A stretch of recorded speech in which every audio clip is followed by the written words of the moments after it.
Hi guys, हम लोग extrinsic pathway पढ़ चुके हैं एपोप्टोसिस का। आज हम लोग करेंगे इंट्रिंसिक पाथवे।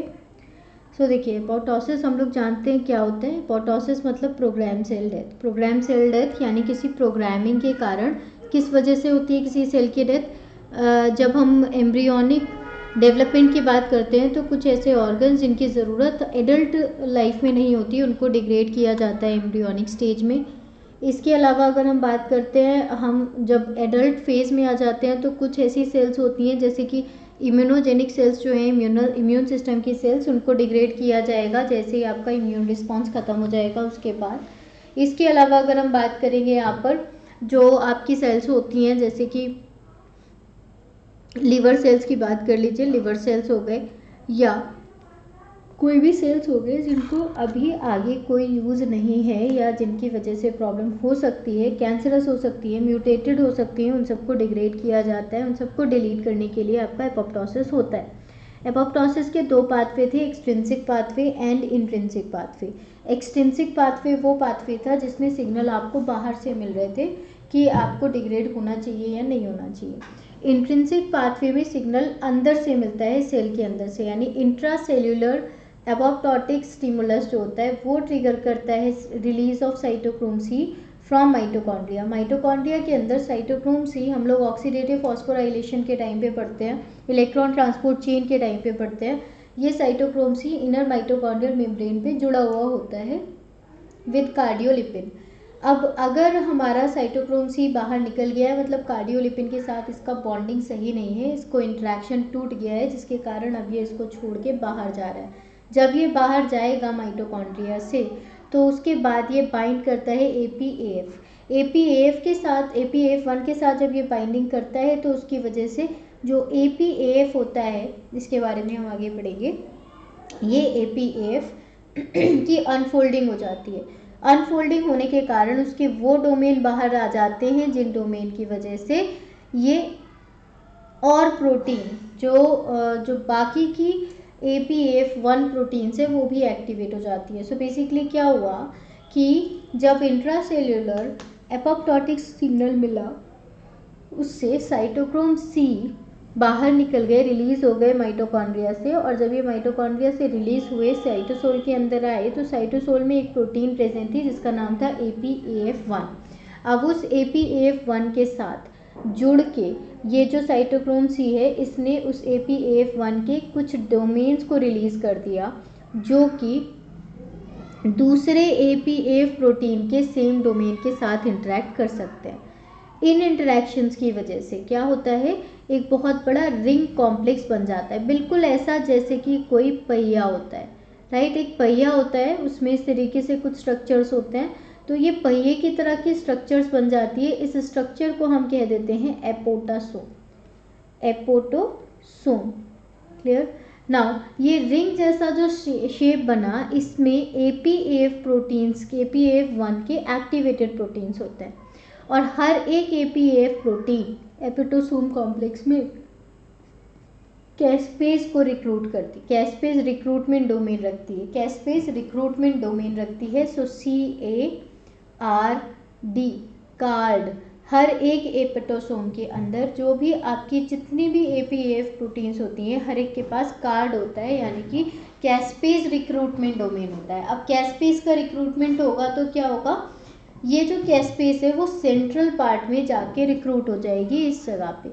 अब ये जो आपके कार्ड्स होते हैं, this bind to similar domains in the caspase 9 protein. Caspase 9 protein में भी कार्ड डोमेन्स है, वो इन कार्ड डोमेन्स के साथ जुड़ जाती हैं जिनके कारण एपोटोसोम इस कैस्पेस को एक्टिवेट कर देता है। तो कहानी ये हुई, ये हमारा माइटोकॉन्ड्रिया था, इस माइटोकॉन्ड्रिया में किसी प्रकार का डैमेज प्रेजेंट था। अब उस डैमेज की वजह से क्या हो रहा था, साइटोक्रोम सी जो इनर मेम्ब्रेन से के साथ जुड़ा हुआ होता है, इंटर मेम्ब्रेन स्पेस में प्रेजेंट होता है, वो बाहर निकल गया। जब वो साइटोसोल के अंदर आ गया, ये क्या है, ये साइटोक्रोम सी है जो कि साइटोसोल के अंदर आ चुका है, साइटोसोल में आ चुका है।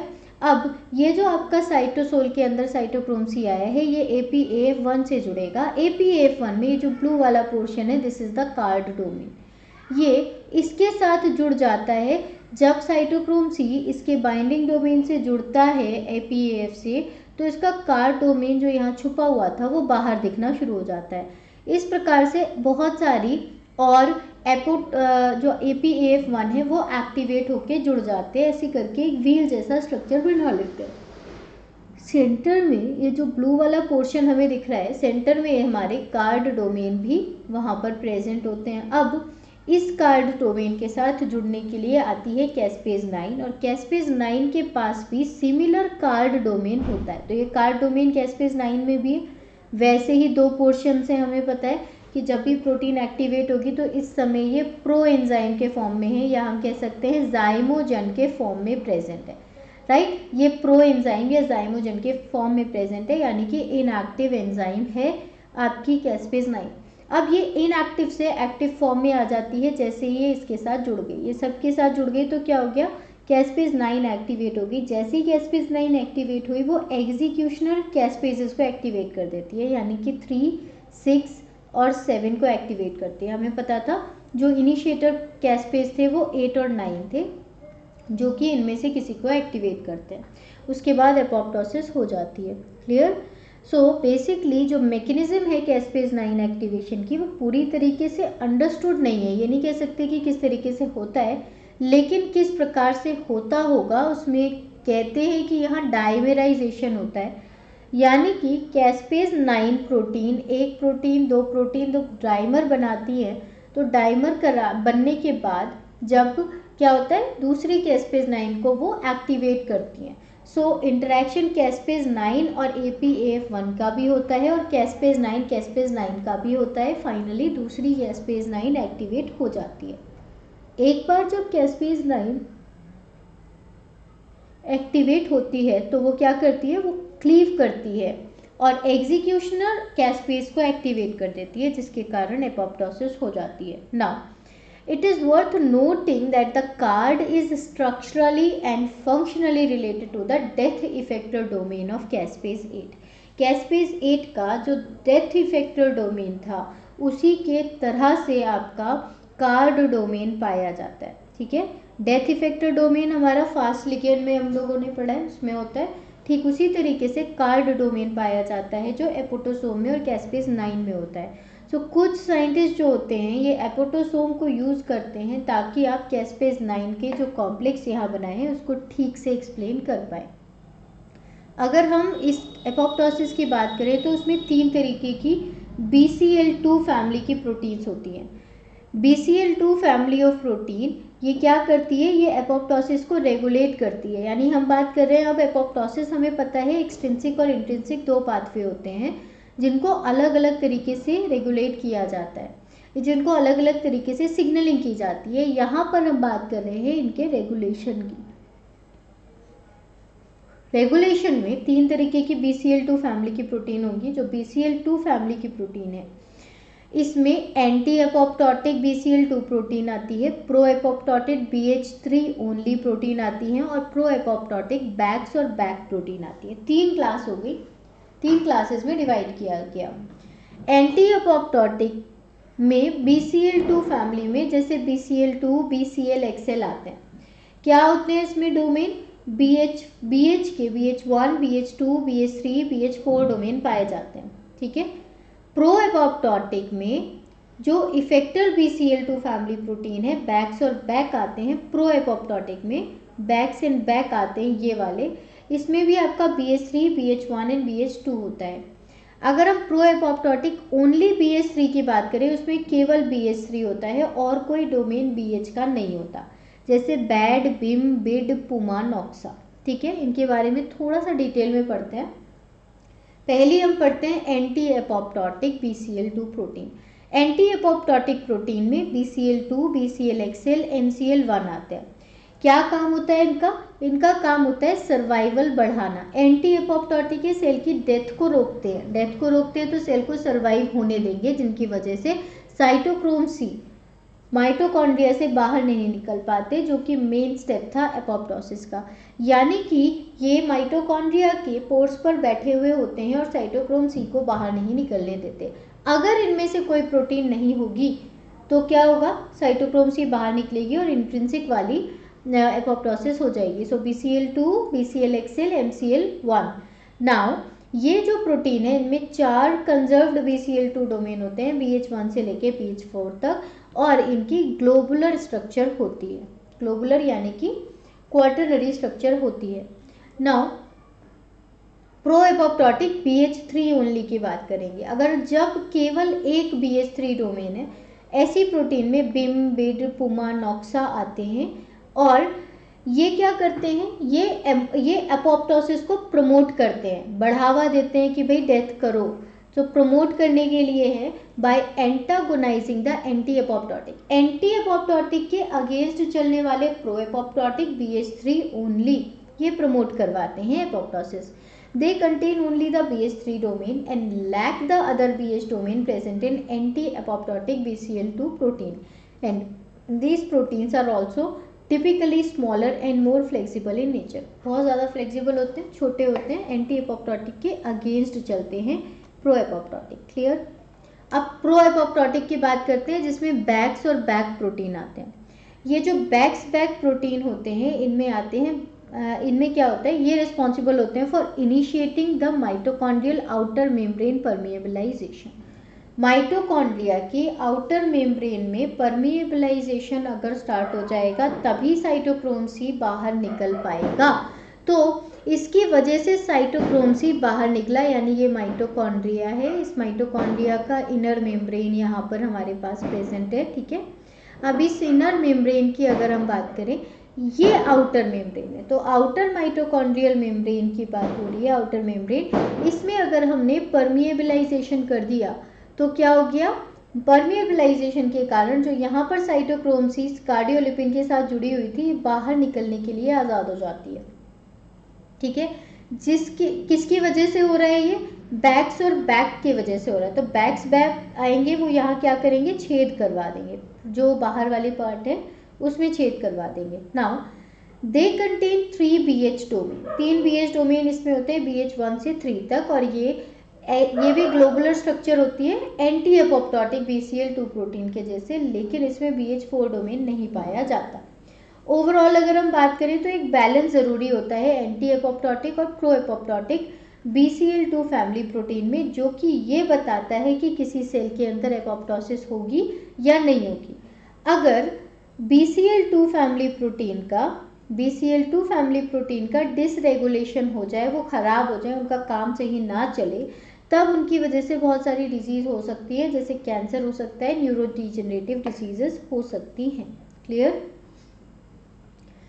अब बात करते हैं हम लोग role of pro apoptotic effector BCl2 family protein, यानी कि बैक फैमिली जो थी जिसमें प्रो एपोप्टोटिक फैक्टर आते हैं, वो प्रो एपोप्टोटिक फैक्टर किस तरीके से काम करते हैं माइटोकॉन्ड्रियल इंटरमेम्ब्रेन प्रोटीन को रिलीज करवाने में, ठीक है, जिनसे इंट्रिंसिक पाथवे मेनली एक्टिवेट होता है। तो हम ये समझ लीजिए कि बक करोगे तो अंदरूनी मार लगेगी। क्या करा हमने, अगर हमने बक की, बैक हमने अगर बक की तो उससे क्या हुआ, हमें इंटरनल इंजरी हो गई, जो हमारे मतलब खास दोस्त थे वही दुश्मन बन गए। सो इंटरनल एपोप्टोसिस के सिग्नल को देता है। हुआ ये कि एपोप्टोटिक सिग्नल आता है, स्टिमुलस आता है, जिसके कारण ये जो आपका BCl2 फैमिली के प्रोटीन है, इफेक्टर प्रोटीन है, वो इनएक्टिव है। वो इनएक्टिव थी, एपोप्टोटिक सिग्नल के कारण ये एक्टिवेट हो जाती है और क्या बना लेती है, एग्रीगेट करके कुछ पोर जैसा स्ट्रक्चर बना लेती है। जब ये इसने पोर बना लिया तो जो भी अंदर की प्रोटीन थी वो बाहर निकलना शुरू हो गई। उन प्रोटीन्स के साथ साथ साइटोक्रोम सी भी बाहर निकल गया। ये रेड वाला पोर्शन जो साइटोक्रोम सी था वो बाहर निकला, तो उसने जाके किसके साथ जोड़ा, उसने जाके APAF1 के साथ इंटरेक्ट कराया। जब ये दोनों जुड़े तो बना एपोटोसोम। एपोटोसोम जब बना तो ये इस समय इनएक्टिव था। जब ये बाद में जाके कैस्पेज 9 के साथ जुड़ा तो ये हो गया एक्टिव। जब ये एक्टिव हुआ तो इसने जो आपकी एग्जीक्यूशनल प्रोटीन थी 3, 6, 7 कैस्पेज, उनको क्या कर दिया, एक्टिव कर दिया, और उसकी वजह से क्या हुआ, फाइनली एपोटोसिस हो गई। क्लियर हो गया हमको ये बात? Now role of pro apoptotic BCL2 family, mainly हम उसी की बात कर रहे हैं। सो जो बैक्स एंड बैक है, प्रो एपोप्टोटिक फैक्टर्स होते हैं, BCL2 फैमिली के होते हैं। इनका मेन जो रोल होता है वो होता है माइटोकॉन्ड्रियल इंटरमेम्ब्रेन प्रोटीन को बाहर निकलवाना इंट्रिंसिक पाथवे के अंदर, ठीक है जी। अंडर नॉर्मल कंडीशन बैक्स और बैक जो होते हैं वो इनएक्टिव स्टेट में रहते हैं एंटी एपोप्टोटिक प्रोटीन के साथ जुड़ के, यानी कि जो बकबक होती है, बैक्स और बैक होते हैं, ये क्या करते हैं, ये दूसरी BCL2 या BCLXL के साथ जुड़ के रहते हैं। जब ये BCLXL या BCL2 के साथ जुड़े रहेंगे तो रुक के रहेंगे, तब इनकी ज़्यादा बातें बाहर नहीं आएंगी।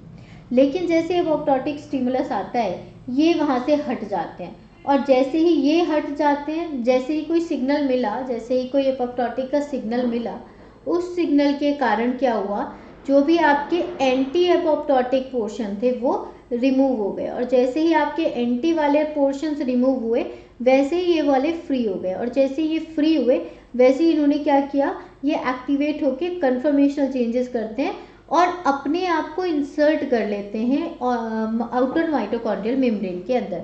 एक बार जब ये इंसर्ट हो जाते हैं तब बैक्स और बैक ऑलिगोमेराइज करके क्या करते हैं, पोर्स बना लेते हैं। पोर्स बनाने के कारण जो इंटरमेम्ब्रेन स्पेस की प्रोटीन होती हैं, जैसे cytochrome C, smack Diablo, omit STRA2 cytosol में आ जाती है, ठीक है जी। नाउ जब ये साइटोक्रोम C बाहर आती है तो उससे एपोटोसोम बनता है, जिससे कैस्पेज 9 एक्टिवेट होती है। Finally downstream executional caspase activate होती है और डेथ हो जाती है। लेकिन स्मैक डियाब्लो, ओमी STRA2 ये एपोप्टोसिस करते हैं by inhibiting the activity of anti apoptotic protein, जैसे XIAP। XIAP क्या चीज़ है, XIAP is the inhibitor of apoptotic protein. XIAP is the inhibitor of active IAP मतलब inhibitor of apoptotic protein। So XIAP जो भी आपके inhibitors हैं, proteins हैं, इन protein को रोकता है आपका Smac Diablo and Omi STRA2 oligomeric form में रहते हैं। अगर बैक्स और बैक का डिसरेगुलेशन हो जाए तो उनकी वजह से डिजीज क्या होती है, कैंसर, न्यूरोडिजेनरेटिव डिजीजेस हो सकती हैं। स्मैक डियाब्लो और ओमी STRA2 ये माइटोकॉन्ड्रिया के इंटरमेम्ब्रेन स्पेस की प्रोटीन होते हैं जो माइटोकॉन्ड्रिया से रिलीज होते हैं during the intrinsic pathway of the apoptosis. Clear हो गया हमको। सो हम इन सब चीज़ों के बारे में थोड़ा बहुत समझ पा रहे हैं। नाउ अब BH3 ओनली और एंटी एपोप्टोटिक BCL2 फैमिली की प्रोटीन किस तरीके से रेगुलेट करती हैं वो बात करते हैं। BH3 ओनली हमें पता चल गया, प्रो एपोप्टोटिक जो आपकी बैक्स और बैक है वो कैसे काम करती है। अब BH3 ओनली और एंटी एपोप्टोटिक BCL2 किस तरीके से काम करती है इसकी बात करते हैं।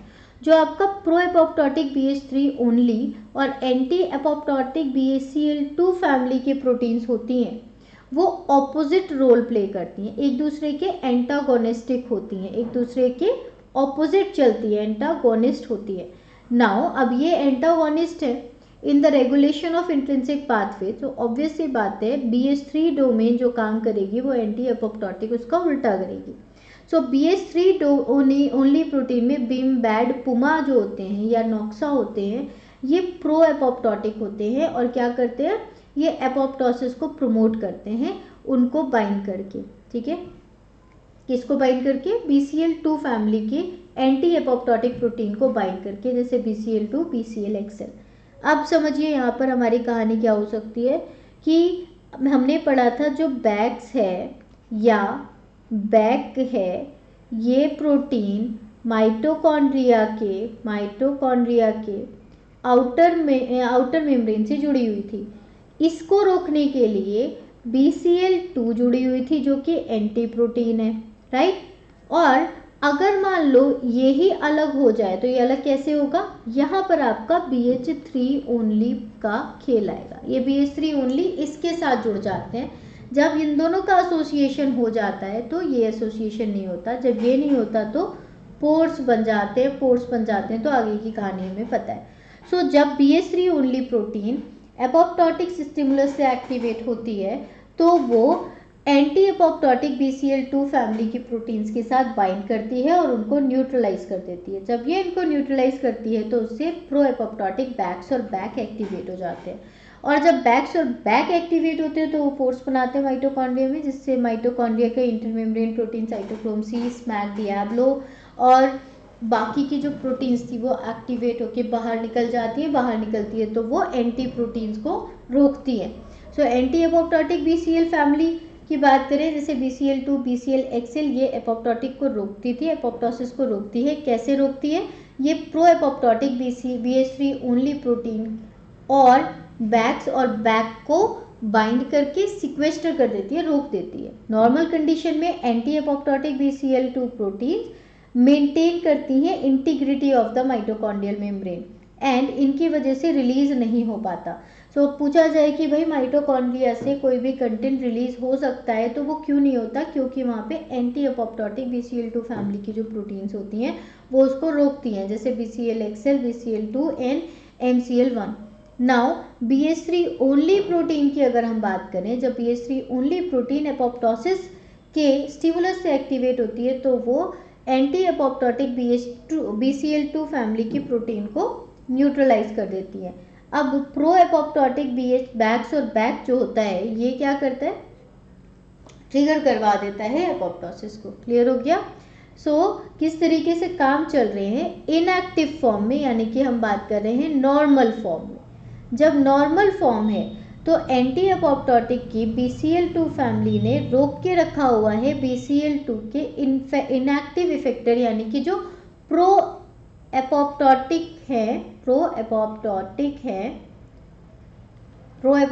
हो गए। कौन से वाले? ये आपके हो गए बैक्स एंड बैक। तो बैक्स बैक को जो कि इनएक्टिव फॉर्म में है उसको रोका है BCL2 ने। So in the absence of apoptotic signal, anti apoptotic BCL2 family की जो मेंबर्स होते हैं वो इनहिबिट करते हैं effect of BCL2 family on the mitochondria outer membrane. जब एक्टिवेशन हुआ, एपोप्टोसिस का स्टिमुलस आया, BCL2 की जो BCL2 फैमिली की प्रोटीन थी वो इनएक्टिवेट हो गई। जो एंटी एपोप्टोटिक थी वो रुक गई। एंटी रुक गई तो इनका क्या हुआ? पोर्स बने तो फिर उसके बाद बाकी के मॉलिक्यूल्स बाहर निकले। So in the presence of an apoptotic stimulus, BH3 only proteins are activated and bind to anti-apoptotic BCL2 family protein so that they can no longer inhibit the effector BCL2 family protein, and then they become activate, aggregate in the outer mitochondrial membrane, and उसके बाद वो release करवा दिए जाते हैं into the cytosol। Clear?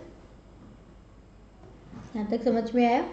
अब कुछ activated BH3 domain जो होते हैं, कुछ activated BH3 only proteins mitochondrial protein के रिलीज को डायरेक्टली भी एक्टिवेट कर सकती है। मतलब डायरेक्टली वो जाके मेम्ब्रेन से जुड़ जाती हैं, बाइंड कर लेती हैं और एक्टिवेट कर देती हैं BCL2 फैमिली की प्रोटीन को। एंटी एपोप्टोटिक BCL2 फैमिली की प्रोटीन जो होती है वो आपकी माइटोकॉन्ड्रिया के सरफेस पे जुड़ी रहती है। ये बात हम लोग अच्छे से जानते हैं। क्लियर? अब हमने पढ़ा था, एक छोटा सा नाम आया था, inhibitor of apoptotic protein.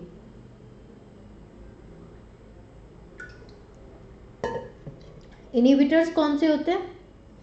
Apoptosis protein के इनहिबिटर जो होते हैं वो कैस्पेसेस को रोक के रखते हैं। सो IAP क्या करेंगे? IAP रोकेंगे कैस्पेस को, जिसकी वजह से एक्टिवेट हो रहा है सारा पाथवे। सो जो इनहिबिटर ऑफ एपोप्टोटिक प्रोटीन्स हैं, these are the family of anti apoptotic protein. काम कैसे करते हैं? डायरेक्टली इनहिबिट करते हैं कैस्पेसेस को, जो कि की एंजाइम होते हैं for executing the programmed cell death pathway. ठीक है? नाउ जो आपके इनहिबिटर ऑफ एपोप्टोटिक प्रोटीन है उनके पास एक या एक से ज़्यादा बैक्यूलोवायरल IAP रिपीट डोमेन पाए जाते हैं, BIR डोमेन पाए जाते हैं। BIR डोमेन का मतलब है बैक्यूलोवायरल IAP रिपीट डोमेन। ये बैक्यूलोवायरल IAP रिपीट डोमेन जो होता है वो कैस्पेस के साथ जुड़ सकता है और कैस्पेस की एक्टिविटी को रोक सकता है। IAP का और क्या काम हो सकता है? ये कैस्पेस की एक्टिविटी को रेगुलेट कैसे करेगा, उसको यूबिक्विटिनेट करके। जब यहाँ यूबिक्विटिनेशन होगा तो प्रोटियासोम डिग्रेड कर देंगे कैस्पेस को, या तो डायरेक्टली कैस्पेस से बाइंड कर लिया और कैस्पेस को एक्टिवेट नहीं होने दिया, या तो कैस्पेस पे पॉली यूबिक्विटिनेशन किया जिसके बाद वो प्रोटियासोम से डिलीट हो गए, खत्म कर दिए गए। Now regulation of IAP activity is tightly control. Regulation की अगर हम बात करें आईएपी एक्टिविटी की, बहुत ज़्यादा कंट्रोल्ड होते हैं, और इनका अगर डिसरेगुलेशन हो जाता है तो उससे भी कैंसर, न्यूरोडिजेनरेटिव डिसऑर्डर्स हो सकते हैं।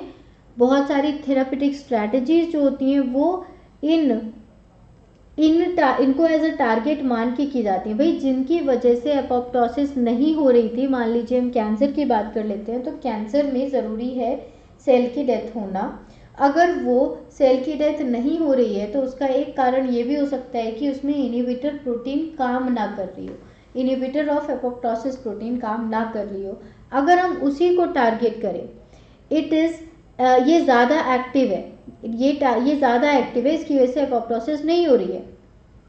अगर हम इसको एज अ टारगेट रखें तो उसकी वजह से क्या होगा, जो भी एक्टिवली प्रमोशन जहाँ पर भी हो रहा होगा, जहाँ पर भी आपका कैंसर सेल्स है, उसमें एक्टिव एपोप्टोसिस हो पाएगी और हमको थोड़ा सा उससे राहत मिल सकती है।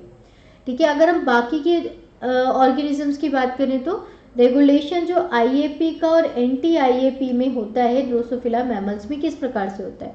ड्रोसोफिला के अंदर जो inhibitor of activate apoptotic proteins है, आईएपी हैं, ये इनहिबिटरी बैरियर देते हैं एपोप्टोसिस के लिए, जो कि एंटी आईएपी प्रोटीन से न्यूट्रलाइज किया जा सकता है। अब एंटी आईएपी में क्या आते हैं, रीपर, ग्रिम और hid. Reaper, grim, hid anti IAP होते हैं जो कि एपोप्टोसिस को रोकने वाली प्रोटीन को रोकते हैं। बेसिकली इनकी वजह से क्या हो रहा है, इनकी वजह से एपोप्टोसिस हो पाती है। ये जो रीपर, ग्रिम और हिड है, ये बीआईआर यानी बैक्यूलोवायरस आईएपी रिपीट डोमेन से बाइंड करते हैं आईएपी के अंदर, जिसके कारण आईएपी का बीआईआर डोमेन कैस्पेस से बाइंड नहीं कर पाता। कैसे हम समझेंगे, हमारा ये आईएपी था जिसके पास इस तरीके का स्ट्रक्चर था। अब ये वाला जो डोमेन है, दिस इज बीआईआर डोमेन, और इससे बाइंड कर सकता है, ये मानते हैं कैस्पेस।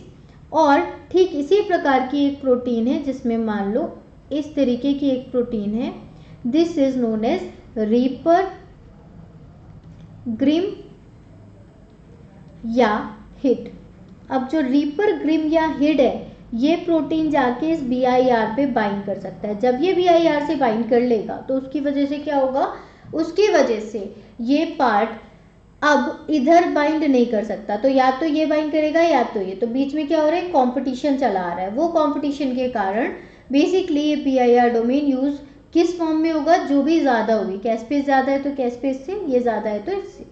ठीक है, इसकी वजह से क्या होगा, अब ये एपोप्टोसिस को कर नहीं पाएगा। सो ये एंटी आईएपी है, एंटी आईएपी, ये आईएपी है। आईएपी की वजह से क्या हो रहा है, एपोप्टोसिस नहीं हो रही, आगे का प्रोसेस नहीं हो रहा, यानी इनका जो रिजल्ट है वो ये कहता है कि एपोप्टोसिस नहीं होगी, no apoptosis will be there, no apoptosis. लेकिन अगर वो यहाँ बाइंड कर गया तो उसकी वजह से एपोप्टोसिस हो जाएगी। क्लियर, ये हो गया हमारा ड्रोसोफिला का केस। नाउ अगर हम रीपर, ग्रिम या हिड जीन को डिलीट कर दें तो उसके कारण एपोप्टोसिस नहीं हो पाती है ड्रोसोफिला में। एंड अगर ये आईएपी के जीन को इनएक्टिवेट कर दें तो सभी के सभी सेल में एपोप्टोसिस हो जाएगी। मैमल्स में अगर हम बात करें तो मैमल्स में एंटी आईएपी जो होती हैं वो माइटोकॉन्ड्रिया के इंटरमेम्ब्रेन स्पेस से रिलीज होती हैं, और जब भी इंट्रिंसिक पाथवे होता है एपोप्टोसिस का तब ये रिलीज होती हैं, जिसके कारण जो भी इनहिबिटर हैं आपके एपोप्टोटिक प्रोटीन के, वो ब्लॉक हो जाए साइटोसोल में और एपोप्टोसिस हो जाए। हाउएवर माइस की अगर हम बात करें, माइस के अंदर चाहे आपका ये XIAP जो इनहिबिटर ऑफ एपोप्टोटिक प्रोटीन था वो नहीं भी है ना, तभी भी ये एक्टिवेट रहता है। या हम ये कहें मेमेलियन एंटी आईएपी हैं, जैसे स्मैक, टैप्लो हो गया, ओमी हो गया, HTRP हो गया, ये सब अगर नहीं भी हैं तभी भी आपकी नॉर्मल एपोप्टोसिस माइस में हो सकती है। सो इन शॉर्ट, कंक्लूजन के फॉर्म में हम ये कह सकते हैं कि जो अलग अलग ऑर्गेनिजम्स होते हैं, अलग ऑर्गेनिज्म में कैस्पेस की एक्टिविटी को कंट्रोल करने के लिए अलग मैकेनिज्म पाई जाती है। समझ में आया? यानी कि एपोप्टोसिस अलग तरीके से रेगुलेट होती है हर एक ऑर्गेनिज्म के अंदर। ठीक है, एक्स्ट्रा सेलुलर सिग्नल और एपोप्टोसिस की अगर हम बात करें तो कुछ एक्स्ट्रा सेलुलर सिग्नल्स होते हैं जो कि स्टिमुलेट करते हैं एपोप्टोसिस को ड्यूरिंग वर्टिब्रेट डेवलपमेंट। वर्टिब्रेट का डेवलपमेंट जब होता है उस टाइम पर आपका किस तरीके से स्टिमुलेट करते हैं एपोप्टोसिस को कुछ सिग्नल, उसकी बात करते हैं। जैसे थायराइड हार्मोन की बात करें, थायराइड हार्मोन सिग्नलिंग सेल्स जो होती हैं टैडपोल की टेल में, उधर टैडपोल की टेल को एपोप्टोसिस करती हैं, उसकी सेल को ख़त्म करवाती हैं, तब मेटामॉर्फोसिस हो पाता है और मेटामॉर्फोसिस के कारण वो टेल लेस फ्रॉग हमको मिलता है। या लोकली प्रोड्यूस्ड सिग्नल प्रोटीन्स होती हैं जो बाकी की सेल्स को, जो आसपास की सेल्स हैं, डेवलपिंग फिंगर्स की अगर हम बात करें उसमें जो सेल्स होती हैं उनको स्टिमुलेट करती हैं ख़त्म करने के लिए, ताकि हमारी जो डिजिट्स होती हैं वो अलग हो जाए। सो ये सारे एग्जाम्पल्स हो गए जिसमें बाहर के सिग्नल मिलते हैं, जैसे थायराइड सिग्नल। दूसरा हो गया फास्ट लिगेंड। फास्ट लिगेंड एक एक्स्ट्रा सेलुलर सिग्नल प्रोटीन होती है जो कि डेथ रिसेप्टर्स को एक्टिवेट करती है और एक्सट्रिंसिक पाथवे को एक्टिवेट करती है, ट्रिगर करती है। नर्व सेल्स की बात करें, नर्व सेल्स जो होती हैं वो बहुत ही कम सर्वाइवल फैक्टर से, बहुत ही छोटे से अमाउंट में आपको सर्वाइवल फैक्टर्स मिलते हैं। जिंदा रहने के लिए बहुत कम अमाउंट में आपको चीज़ें मिलती हैं, राइट। और उस कम अमाउंट के लिए सब लोग क्या करते हैं, कंपटीशन करते हैं। तो जो टारगेट सेल हैं वो सर्वाइवल फैक्टर्स रिलीज कर रही हैं, जब वो रिलीज कर रही है तो उनकी वजह से नर्व सेल्स एक्टिवेट हो रही है कंपटीशन से, जिसको ज़्यादा मिल गया वो ज़्यादा हो गया, जिसकी वजह से सर्वाइविंग न्यूरॉन जो होते हैं वो एक प्रॉपर नंबर में बने रहें। नंबर ऑफ टारगेट सेल्स इनके साथ वो कनेक्ट करते हैं, उस पर ये डिपेंड करता है। जैसे कि यहाँ पर देखेंगे नर्व सेल यहाँ पर है, राइट। नर्व सेल बॉडी है, नर्व सेल का एक्सॉन है, ये इसके टर्मिनल्स पाए जा रहे हैं, साइनेप्टिक टर्मिनल्स। और टारगेट सेल से कुछ सिग्नल मिले, ये सिग्नल जब इनके साथ जुड़ेंगे तब जो क्या होगी, सेल की डेथ हो जाएगी। किसकी सेल की डेथ होगी? जिनको सिग्नल नहीं मिले, जिनको कम सिग्नल मिले, लेस सिग्नल मिला, लेस सर्वाइविंग फैक्टर आपको मिला, तब वो क्या हो गई, वो सेल की डेथ हो गई। लेस सर्वाइविंग फैक्टर्स की वजह से इनकी डेथ हो जाती है। क्लियर हो गया हमको? सो सर्वाइवल फैक्टर और उनका रोल मेनली क्या है? Survival factor cell surface receptor से बाइंड करते हैं, इंट्रासेल्युलर सिग्नलिंग को एक्टिवेट करते हैं और एपोप्टोटिक पाथवे को रोकते हैं। Now survival factor anti apoptotic BCL2 family के प्रोटीन बनाते हैं, जैसे कि BCL2, BCLXL। BCL2, BCLXL बनने में सर्वाइवल फैक्टर काम करेंगे, इंट्रासेलुलर सिग्नलिंग को बढ़ाने में काम करेंगे। सर्वाइवल फैक्टर इनहिबिट किसे कर सकते हैं? Pro apoptotic BH3 only protein को, जैसे बैड। सो यहाँ पर आपका बैड, पुमा, नॉक्सा ये सब आ जाते हैं। बैड, पुमा, बिड, नॉक्सा ये सब इसी में आते हैं। यहाँ पर ड्रोसोफिला के अंदर कुछ सर्वाइवल फैक्टर्स होते हैं जो फॉस्फोराइलेट करके इनएक्टिव कर देते हैं एंटी IAP को, जैसे कि हमने पढ़ा था हिड, रीपर, राइट, ग्रिम। ये सब जो एंटी IAP थी इनको फॉस्फोराइलेट अगर हमने कर दिया तो ये इनएक्टिव हो जाती है। इनएक्टिव होने के कारण ये इनहिबिटरी एंड एपोप्टोटिक प्रोटीन को नहीं रोकती, जिसके कारण क्या होता है, आपका एपोप्टोसिस नहीं हो पाता। डेवलपिंग न्यूरॉन्स के अंदर अलग ही अप्रोच होती है, सेवरल जो आपकी सर्वाइवल फैक्टर्स हैं उनके रिसेप्टर के लिए। ये एपोप्टोसिस तब करते हैं, ये स्टिमुलेट करते हैं एपोप्टोसिस को जब इनका यूज नहीं हो पाता। ठीक है, सर्वाइवल फैक्टर के रिसेप्टर खुद ही एपोप्टोसिस इंड्यूस कर देते हैं अगर उनको सिग्नल नहीं मिल पाता। यानी कि ये ऐसा है कि हम सुसाइड कर लेंगे अगर हमारी गर्लफ्रेंड नहीं बनेगी। ठीक है, ये रिसेप्टर है आपके, एक आपकी सेल यहाँ पर है, इस सेल के ऊपर ये रिसेप्टर है, एक दूसरी सेल है, इस दूसरे सेल के ऊपर यहाँ रिसेप्टर है। अब इसको अगर आपका सिग्नल मिल गया और इसको नहीं मिल पाया तो ये क्या करेगी, ये इसको सुसाइड करवा देगी, मार देगी। So stop promoting death when the survival factor bind. So इसके जो रिसेप्टर होते हैं वही इसके लिए प्राणघातक होते हैं। समझ में आ गया हम बच्चों को?